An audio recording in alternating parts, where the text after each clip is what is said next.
Albert Einstein once said, everybody's a genius, but if you judge a fish by its ability to climb a tree, it will live its whole life believing that it is stupid.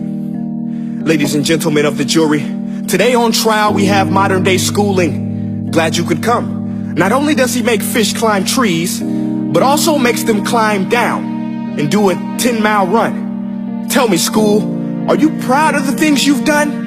Turning millions of people into robots, do you find that fun? Do you realize how many kids relate to that fish swimming upstream in class, never finding their gifts, thinking they are stupid, believing they are useless? Well, the time has come, no more excuses. I call school to the stand and accuse him of killing creativity, individuality, and being intellectually abusive. He's an ancient institution that has outlived his usage. So, Your Honor, this concludes my opening statement, and if I may present the evidence of my case, I will prove it.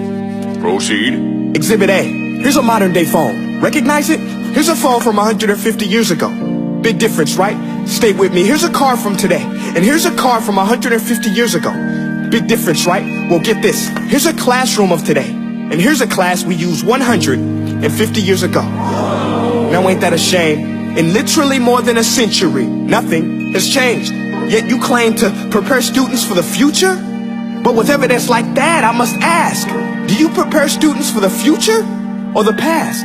I did a background check on you and let the record show that you were made to train people to work in factories, which explains why you put students in straight rows, nice and neat, tell them sit still, raise your hand if you want to speak, give them a short break to eat, and for 8 hours a day, tell them what to think. Oh, and make them compete to get an A letter which determines product quality, hence grade A of meat. I get it. Back then, times were different. We all have a past. I myself am no Gandhi.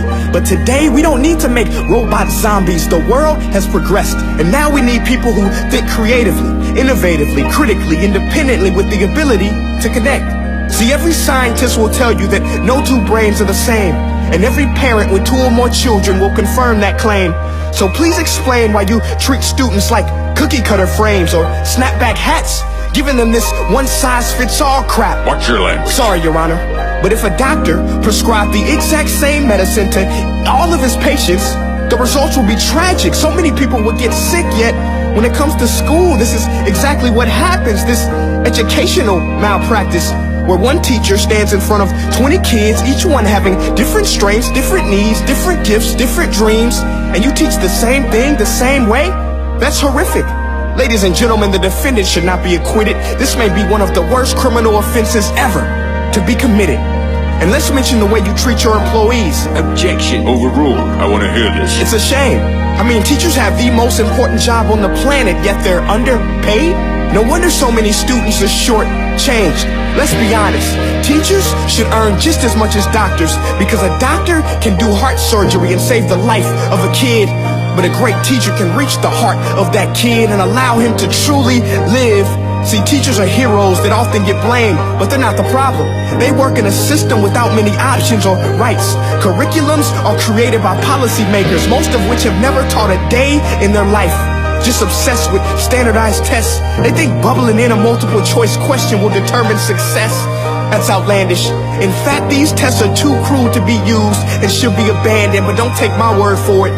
Take Frederick J. Kelly, the man who invented standardized testing, who said, and I quote, "These tests are too cruel to be used and should be abandoned." Ladies and gentlemen of the jury, if we continue down this road, the results will be lethal.